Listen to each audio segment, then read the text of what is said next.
श्री गणेशाय नमः। ओम नमो भगवते वासुदेवाय। राधे राधे। आशा करती हूँ कि आप सभी लोग खुश होंगे, स्वस्थ होंगे, मस्त होंगे। आज मैं आप लोगों को बताने जा रही हूँ पौष मास कृष्ण पक्ष में जो एकादशी का व्रत किया जाएगा। यह व्रत जो कि सफला एकादशी है, पौष मास कृष्ण पक्ष की सफला एकादशी के व्रत का महात्म्य। पौष मास कृष्ण पक्ष एकादशी को सफला एकादशी का व्रत किया जाता है। इस दिन भगवान नारायण का नारियल, सुपारी, आंवला, अनार, लौंग आदि से विधिवत पूजन करना चाहिए। इस व्रत को धारण करने वाले प्रातः काल स्नान करके भगवान की आरती करें तथा भोग लगाएं। ब्राह्मण तथा गरीबों को भोजन अथवा दान देना चाहिए। रात में जागरण करते हुए कीर्तन पाठ करना चाहिए। इस व्रत को करने से समस्त कार्यों में सफलता मिलती है, इसलिए इसका नाम सफला एकादशी है। अब मैं आप लोगों को कथा सुनाने जा रही हूँ। राजा महिष्मान के 4 बेटे थे। सबसे बड़ा पुत्र सुम्पक बड़ा दुष्ट और पापी था। वह पिता के धन को कुकर्मों में नष्ट करता रहता था। दुखी होकर के राजा ने उसे देश निकाला कर दिया, परंतु उसकी लूटपाट की आदत न छूटी। एक बार उसे 3 दिन भोजन ही नहीं नसीब हुआ। वह भोजन की तलाश में एक साधु की कुटिया पर जा पहुंचा। उस दिन सफला एकादशी थी। महात्मा ने उसका मीठी वाणी से सत्कार किया और कुछ खाने के लिए भोजन दिया। महात्मा के इस व्यवहार से उसकी बुद्धि परिवर्तित हो गई। उसने सोचा कि मैं भी मनुष्य ही हूँ, पर कितना दुराचारी और पापी हूँ। वह साधु के चरणों पर गिर पड़ा। साधु ने उसे अपना शिष्य बना लिया। धीरे धीरे उसका चरित्र निर्मल होता गया। वह महात्मा की आज्ञा से एकादशी का व्रत करने भी लगा। जब वह बिल्कुल बदल गया तो महात्मा ने उसके सामने अपना असली रूप प्रकट किया।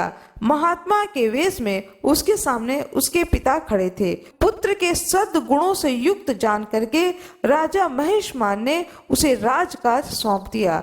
लुम्पक ने राजकाज संभाल करके आदर्श प्रस्तुत किया। लुम्पक आजीवन सफला एकादशी का व्रत रखने लगा। भगवान विष्णु की जय हो। जिस प्रकार से लुम्पक की बुद्धि भगवान ने परिवर्तित कर दी और जीवन में उसे सफल बनाया, इसी प्रकार से कथा कहने वाले के और कथा सुनने वाले के भगवान सारी समस्याओं को समाप्त करें और जीवन में उसे सफलता प्रदान करें। भगवान विष्णु की जय हो। अब मैं आप लोगों को सफला एकादशी की एक दूसरी कथा सुनाने जा रही हूँ। पौष मास कृष्ण पक्ष की सफला एकादशी की कथा। युधिष्ठिर जी ने पूछा भगवान श्री कृष्ण से कि हे स्वामी, पौष मास के कृष्ण पक्ष में जो एकादशी होती है उसका नाम क्या है, उसकी क्या विधि है तथा उसमें किस देवता की पूजा की जाती है, यह बताएं। भगवान श्री कृष्ण ने कहा कि हे राजेंद्र, बतलाता हूँ, सुनो। बड़े दक्षिण वाले यज्ञों से भी मुझे उतना संतोष नहीं होता है जितना एकादशी व्रत के अनुष्ठान से होता है। इसलिए सर्वथा प्रयत्न करके एकादशी का व्रत करना चाहिए। पौष मास के कृष्ण पक्ष में सफला नाम की एकादशी होती है। उस दिन पूर्वोक्त विधान से ही विधि पूर्वक भगवान नारायण की पूजा करनी चाहिए। एकादशी कल्याण करने वाली है, अतः इसका व्रत अवश्य ही करना चाहिए। जैसे नागों में शेषनाग, पक्षियों में गरुड़, देवताओं में श्री विष्णु तथा मनुष्यों में ब्राह्मण श्रेष्ठ है, उसी प्रकार संपूर्ण व्रतों में एकादशी तिथि का व्रत श्रेष्ठ है। हे राजन, सफला एकादशी को नाम मंत्रों का उच्चारण करके फलों के द्वारा श्री हरि का पूजन करें। नारियल के फल, सुपारी, बिजौरा नींबू, जमीरा नींबू, अनार, सुंदर आंवला, लौंग, बेर तथा विशेषतः आम के फलों से देव देवेश्वर श्रीहरि की पूजा करनी चाहिए। इसी प्रकार धूप दीप से भी भगवान की अर्चना करनी चाहिए। सफला एकादशी को विशेष रूप से दीप दान करने का विधान है। रात को वैष्णव पुरुषों के साथ जागरण करना चाहिए। जागरण करने वालों को जिस फल की प्राप्ति होती है वह हजारों वर्ष तपस्या करने से भी नहीं मिलता है। हे नरश्रेष्ठ, अब सफला एकादशी की शुभ कारणी कथा सुनो। चंपावती नाम से विख्यात एक पुरी है जो कभी राजा महिष्मति की राजधानी थी। राजा महिष्मति के 5 पुत्र थे। उनमें से जो ज्येष्ठ था वह सदा पाप कर्म में ही लगा रहता था, पर स्त्रीगामी और वैसा आसक्त था। अपने पिता के धन को पाप कर्म में ही खर्च किया करता था। वह सदा दुराचार परायण तथा ब्राह्मणों का निंदक था। वैष्णवों और देवताओं की भी हमेशा निंदा किया करता था। अपने पुत्र को ऐसा पापाचारी देकर के राजा महिष्मति राजकुमारों में उसका नाम लुम्भक रखा। फिर पिता और भाइयों ने मिलकर के उसे राज्यों से बाहर निकाल दिया। लुम्भक उस नगर से निकल करके गहन वन में चला गया। वहीं रह करके उस पापी ने प्रायः समूचे नगर का धन लूट लिया। एक दिन जब वह चोरी करने के लिए नगर में आया तो रात में पहरा देने वाले सिपाहियों ने उसे पकड़ लिया, किंतु जब उसने अपने को राजा महिष्मति का पुत्र बतलाया तो सिपाहियों ने उसे छोड़ दिया। फिर वह पापी वन में लौट आया और प्रतिदिन मांस तथा वृक्षों के फल खाकर जीवन निर्वाह करने लगा। उस दुष्ट का विश्राम स्थान पीपल वृक्ष के निकट था। वहाँ बहुत वर्षों का पुराना पीपल का वृक्ष था। उस वन में वह वृक्ष एक महान देवता माना जाता था। पाप बुद्धि लुम्भक वही निवास करता था। बहुत दिनों के पश्चात एक दिन किसी संचित पुण्य के प्रभाव से उसके द्वारा एकादशी व्रत का पालन हो गया। पौष मास में कृष्ण पक्ष की 10वीं के दिन पापिष्ठ लुम्भक ने वृक्षों के फल खाए और वस्त्रहीन होने के कारण रात भर जाड़े का कष्ट भोगा। उस समय न तो उसे नींद आई और न ही उसे आराम मिला। वह निष्ठ प्राण सा हो रहा था। सूर्योदय होने पर भी उस पापी को होश नहीं हुआ। सफला एकादशी के दिन भी लुम्भक बेहोश पड़ा रहा। दोपहर होने पर उसे चेतना प्राप्त हुई। फिर वह इधर उधर दृष्टि डाल करके वह आसन से उठा और लंगड़े की भांति पैरों से बार बार लड़खड़ाता हुआ वन के भीतर गया। वह भूख से दुर्बल और पीड़ित हो रहा था। हे राजन, उस समय लुम्भक बहुत से फल लेकर ज्यों ही विश्राम स्थान पर लौटा त्यों ही सूर्यदेव अस्त हो गए। तब उसने वृक्ष की जड़ में बहुत से फल निवेदन करते हुए कहा, इन फलों से लक्ष्मीपति भगवान विष्णु संतुष्ट हों। यूं कह करके लुम्भक ने रात भर नींद नहीं ली। इस प्रकार अनायास ही उसने इस व्रत का पालन कर लिया। उस समय सहसा आकाशवाणी हुई, हे राजकुमार, तुम सफला एकादशी के प्रसाद से राज्य और पुत्र को प्राप्त करोगे। बहुत अच्छा कहकर उसने वह वरदान को स्वीकार किया। इसके बाद उसका रूप दिव्य हो गया। तब से उसकी बुद्धि भगवान विष्णु के भजन में लग गई। दिव्य आभूषणों की शोभा से संपन्न उसे अकंटक राज्य प्राप्त किया और 15 वर्षों तक वह उसका संचालन करता रहा। उस समय भगवान श्री कृष्ण की कृपा से उसे मनोज्ञ नामक पुत्र उत्पन्न हुआ। जब वह बड़ा हुआ तो उस लुम्भक ने तुरंत ही राज्य की ममता छोड़कर उसे पुत्र को सौंप दिया और स्वयं भगवान श्री कृष्ण के समीप चला गया, जहां जाकर के मनुष्य कभी शोक में नहीं पड़ता है। राजन, इस प्रकार जो सफला एकादशी का उत्तम व्रत को करता है वह इस लोक में सुख को भोग करके मरने के पश्चात मोक्ष को प्राप्त होता है। संसार में वे मनुष्य धन्य हैं जो सफला एकादशी के व्रत को करने में लगे रहते हैं। उन्हीं का जन्म सफल है। हे महाराज, इसकी महिमा को पढ़ने, सुनने तथा उसके अनुसार आचरण करने से मनुष्य राजसूय यज्ञ का फल पाता है।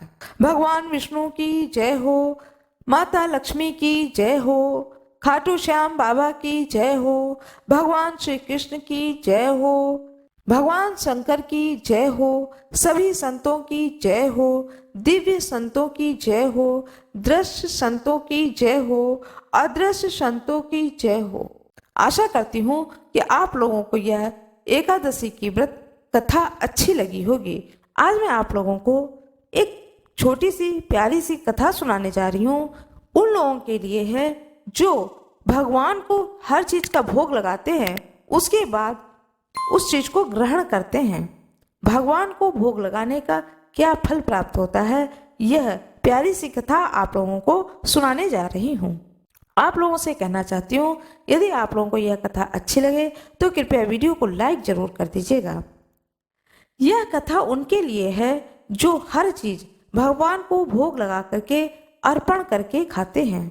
जब भगवान श्री कृष्ण ने सुदामा जी को तीनों लोकों का स्वामी बना दिया तो सुदामा जी की संपत्ति देखकर यमराज से रहा नहीं गया। यम भगवान को नियम कानूनों का पाठ पढ़ाने के लिए अपने बही खाते लेकर द्वारिका नगरी पहुंच गए और भगवान से कहने लगे कि हे प्रभु, अपराध को आप क्षमा करें, मेरे अपराध को क्षमा करें। हे भगवान, लेकिन सत्य तो यह है कि यमपुरी में शायद अब मेरी कोई आवश्यकता नहीं रह गई है, इसलिए मैं पृथ्वी लोक के प्राणियों के कर्मों का बही खाता आपको सौंपने आया हूँ। इस प्रकार यमराज ने सारे बही खाता भगवान के सामने रख दिया। भगवान मुस्कुराए और बोले कि यमराज जी, आखिर ऐसी क्या बात हो गई है जो आप इतना चिंतित लग रहे हैं? यमराज जी कहने लगे कि हे प्रभु, आपके क्षमा कर देने से अनेक पापी एक तो यमपुरी आते ही नहीं है, वो सीधे ही आपके धाम को चले जाते हैं। फिर आपने अभी अभी सुदामा जी को तीनों लोकों का दान दे दिया, सो अब बताएं कि हम कहाँ चले जाएं?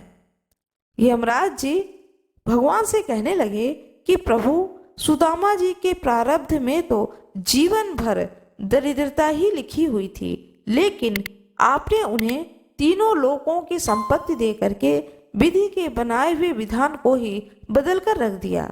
अब कर्मों की प्रधानता तो लगभग समाप्त ही हो गई है। भगवान श्री कृष्ण बोले कि यम, तुमने कैसे जाना कि सुदामा के भाग्य में आजीवन दरिद्रता का योग है? यमराज ने अपनी बही खाता खोला तो सुदामा जी के भाग्य वाले स्थान पर देखा तो चकित रह गए और देखते ही कहा कि जहाँ श्री 6 संपत्ति का 6 लिखा हुआ था, वहीं भगवान श्री कृष्ण ने उन्हीं अक्षरों को उलट करके उनके स्थान पर यक्ष श्री लिख दिया, अर्थात कुबेर की संपत्ति।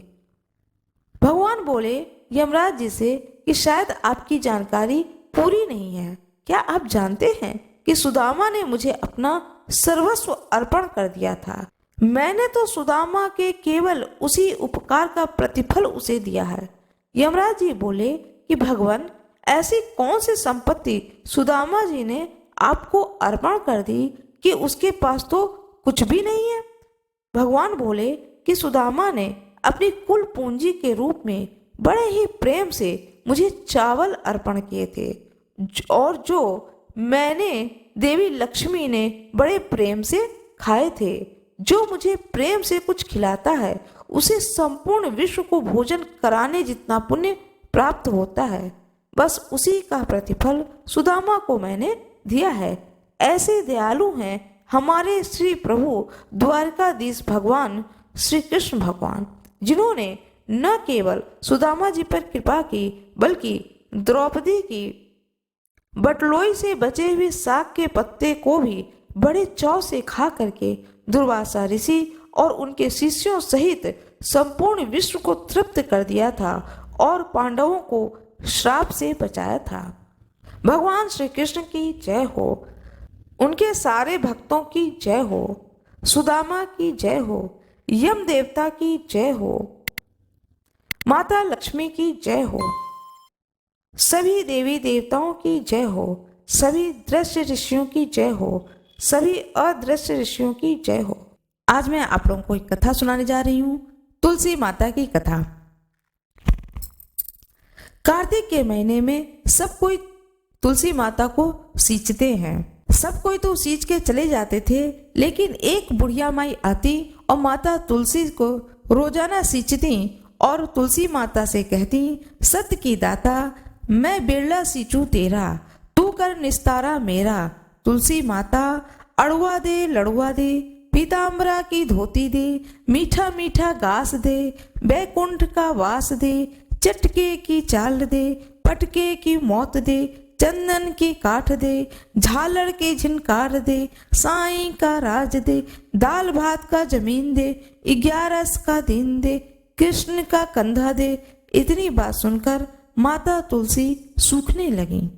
एक बार भगवान कृष्ण ने पूछा कि तुम्हारे पास तो इतनी औरतें आती हैं तुम्हें जिमाने, गातने, तुम्हें पूजने, और तुम सूखने कैसे लगी? तब तुलसी माता ने कहा कि एक बुढ़िया माई आती है जो रोजाना इतनी बात कहकर जाती है। मैं तो और सब कुछ दे दूंगी, पर आप भगवान कृष्ण के कंधा कहाँ से दूंगी? थोड़े दिन बाद वह बुढ़िया मर गई। सब उसको उठाने लगे, पर वह इतनी भारी हो गई कि उठे ही नहीं। सब कोई कहने लगे, पाप घाट की माला फेरती होगी जिससे इतनी भारी हो गई है। भगवान बूढ़े ब्राह्मण का रूप धारण करके आए और सबसे पूछने लगे कि इतनी भीड़ क्यों हो रही है। सब लोग बोले, एक बुढ़िया है जो कि मर गई है, पापनी थी, इसलिए किसी से नहीं उठती। तब भगवान बोले कि इसके कान में एक बात कहने दो तो यह उठ जाएगी। सबने कहा, तू भी मन की निकाल ले। भगवान ने जाकर उसके कान में कहा, बुढ़िया माई तू बिरला सींचे मेरा, मैं करूं निस्तारा तेरा। बुढ़िया माई अड़ुआ ले गड़ुआ ले, पीताम्बर की धोती ले, मीठा मीठा घास ले, बैकुंठ का बास ले, चटके की चाल ले, पटके की मौत ले, चंदन की काठ ले, झालर की झिनकार ले, साईं का राज ले, दाल भात का जमीन ले, कृष्ण का कंधा ले। इतना सुनते ही बुढ़िया माई हल्की हो गई। भगवान ने कंधे पर लेकर के उसको गए, उसकी मुक्ति हो गई। हे तुलसी माता, जैसे उसकी मुक्ति करी है ऐसी हमारी भी मुक्ति करियो। जैसे उसको कंधा दिया है भगवान कृष्ण ने, ऐसे ही सभी को कंधा दें, इस कथा को सुनने वाले को और सुनाने वाले को। जिस प्रकार से भगवान विष्णु ने कृपा करी, उसी प्रकार से कथा सुनने वाले पर और कथा सुनाने वाले पर सदा सर्वदा भगवान विष्णु की कृपा बनी रहे। तुलसी माता की पौराणिक कथा सुनाने जा रही हूँ। इस पर्व की कथा का उल्लेख श्री पद्म पुराण तथा अन्य पुराणों में इस प्रकार से हुआ है। प्राचीन काल में जालंधर नामक एक दैत्य ने अपने उत्पातों के कारण सभी को भयभीत कर रखा था।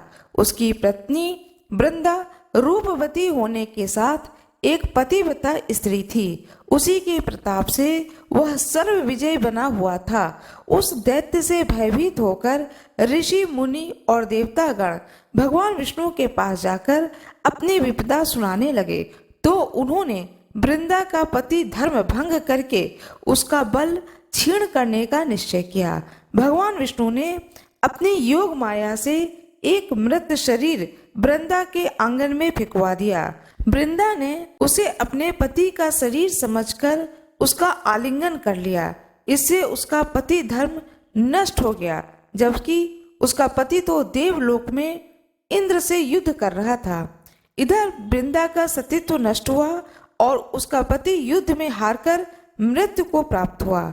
जब वृंदा को वस्तु स्थिति की ज्ञात हुई कि यह सब भगवान का छल कपट था, तो उसने क्रोधित होकर भगवान विष्णु को शाप दे दिया कि जिस प्रकार तुमने मुझसे छल से पति वियोगी बनाया है, ठीक उसी तरह तुम भी अपनी पत्नी का छल पूर्वक हरण होने पर उसके वियोग को सहने के लिए मृत्यु लोक में जन्म लोगे। इतना कहकर वृंदा अपने पति के शव के साथ उसके वियोग में तड़पती हुई सती हो गई। कालांतर में राम अवतार के समय भगवान राम को सीता का ऐसा ही वियोग सहन करना पड़ा। पार्वती ने वृंदा की भस्म में तुलसी, आंवला और मालती के वृक्ष लगाए। इनमें से तुलसी को भगवान विष्णु ने वृंदा का रूप समझकर अपनाया।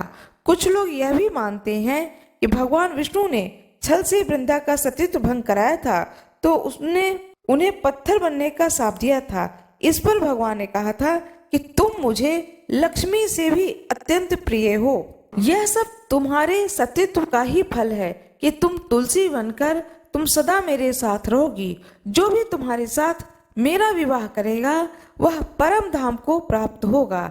यही कारण है कि शालिग्राम की पूजा बिना तुलसी दल चढ़ाए अधूरी मानी जाती है। इसी प्रकार तुलसी जी की पूजा की जाती है। प्रातःकाल और सायंकाल दोनों समय में तुलसी माता की पूजा की जाती है। आज मैं आप लोगों को शनिवार की कथा सुनाने जा रही हूँ। एक ब्राह्मण था, पाठ करने जा रहा था। रास्ते में शनिश्चर महाराज मिल गए। ब्राह्मण बोला, कहाँ जा रहे हो? शनिश्चर महाराज बोले, राजा के लगने जा रहा हूँ। ब्राह्मण बोला, राजा को लगेगा तो सारी प्रजा दुखी हो जाएगी, मेरे को लग जा।